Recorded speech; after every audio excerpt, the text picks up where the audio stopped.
الحمدللہ رب العالمین والصلاة والسلام علی سید الانبیاء والمرسلین اما بعد فبسم اللہ الرحمن الرحیم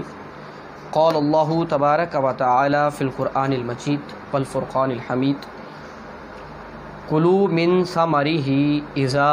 اثمر وآتوا حقہ یوم حصادہ صدق اللہ مولانا العظیم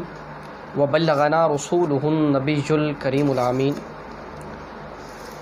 اللہم صلی علی سیدنا و مولانا محمد وعلی آل سیدنا و اصحاب سیدنا و مولانا محمد وبارک وسلم۔ معزز سامعین و ناظرین، السلام علیکم ورحمۃ اللہ وبرکاتہ۔ رمضان المبارک میں آج ہم اپنی نشریات کے اندر ایک عنوان خدمت انسانیت کے حوالہ سے لے کر حاضر ہوئے ہیں۔ خدمت انسانیت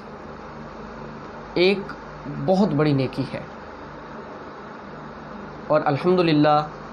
خدمت انسانیت میں سب سے زیادہ جس دین کو باقی ادیان پر فوقیت حاصل ہے وہ اسلام ہے۔ ابتداً میں یہ چیز عرض کرنا چاہوں گا کہ آج کے دور میں کچھ این جی اوز یا کچھ ایسے ڈھکے چھپے چہرے جو حقیقت کو چھپا کر کچھ اور لوگوں کو دکھا کر گمراہ کرنے کی کوشش کرتے ہیں، اور وہ یہ ظاہر کرتے ہیں کہ شاید مغرب سے بڑا کوئی انسانیت کا خدمتگار نہیں ہے، جبکہ یہ سفید جھوٹ ہے۔ 1% بھی مغرب اسلام کے مقابلے میں آ کر انسانیت کی خدمت کا حقدار نہیں، نظر ہی نہیں آئے گا آپ کو خدمت کرتا۔ وہ دکھاتا کچھ اور ہے، جبکہ اس کے پیچھے بیک گراؤنڈ کچھ اور ہے۔ آپ اسلام کو اگر چند ایک سیکنڈز کے اندر میں اگر عرض کرنا چاہوں، آپ اسلام کے نظام کو دیکھیں تو اسلام نے کسی جگہ پر زکوٰۃ کا نظام نافذ کیا کہ آپ صاحب نصاب سے لے کر کسی مستحق غریب تک پہنچا دیتے ہیں، خدمت انسانیت ہے۔ اس کے علاوہ آپ صدقہ فطر کو لے لیں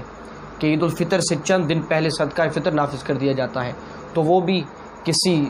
جو مالدار آدمی سے صدقہ لے کر آپ غریب کو دے دیتے ہیں۔ کیا مقصد ہے کہ عید کی خوشیوں میں وہ غریب، وہ نادار، وہ ضعیف، جو بھی مسکین ہے، وہ بھی عید کی خوشیوں میں شامل ہو سکے۔ آپ قربانی کو دیکھ لیں کہ آپ دیکھتے ہیں کہ عید الاضحیٰ کے اوپر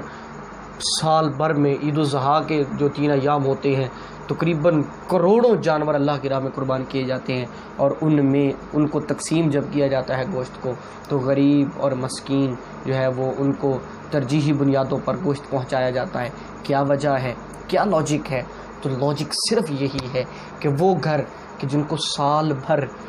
گوشت دیکھنا جو ہے وہ نصیب نہیں ہوتا، کتنا احسن دین ہے کہ اس نے ان کے لیے بھی اس اچھی غذا کا انتظام فرما دیا۔ اس کے علاوہ عشر کا نظام ہے، اور جتنے بھی معاملات ہیں، صدقات و خیرات کا نظام ہے، تو یہ سارے پہلو اسلام کے آپ کو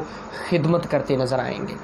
اور یہی وجہ ہے اسلام کے عالمگیر آفاقی دین ہونے کی کہ یہ کسی بھی اعتبار سے نامکمل نہیں ہے۔ الیوم اکملت لکم دینکم واتممت علیکم نعمتی کے اندر آپ کوئی پہلو دیکھ لیں، ہماری عقل محدود ہو سکتی ہے کہ اس پہلو تک پہنچ نہ سکے، وگرنہ اسلام نے انسانیت کی خدمت کے حوالہ سے بھی اور باقی اعتبار سے بھی کوئی پہلو نہیں چھوڑا۔